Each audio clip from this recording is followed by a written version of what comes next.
When you analyze your data using statistics, you should know what aspect of your data you want to test. The statement that embodies your test is called a hypothesis. Your hypothesis is an educated guess about the characteristics of a dataset and the circumstance it describes. For example, you could create a hypothesis that says the state a customer lives in is related to the amount of olive oil they order from your company. There are two parts of a hypothesis used for hypothesis testing. The first is the null hypothesis, which simply says that factor A has no effect on B. In the example I gave earlier, it would say that the state a customer lives in has no effect on how much they spend at my store.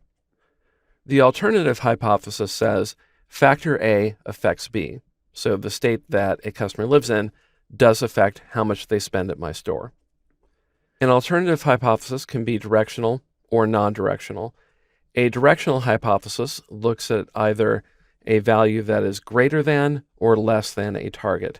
For example, customers who were part of a specific marketing group might spend more than the average based on the effect of that advertising, whereas customers who were previous customers but had not ordered for a while would spend less. A non-directional alternative hypothesis looks for a comparison to a specific value. You might say that 30% of customers who ordered one product would order another, and you're looking for a variation either above or below. So it can be both instead of just one. So how do you create an effective alternative hypothesis? Well, first you need to state that there is a relationship between the variables, and then base your alternative on your knowledge of the world.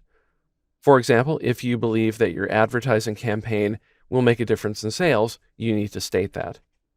You should express your hypothesis simply and briefly, and also make sure you can test your alternative hypothesis. Your hypothesis needs to be based on data that you are able to collect and that you believe should be reliable so that you can perform an accurate test.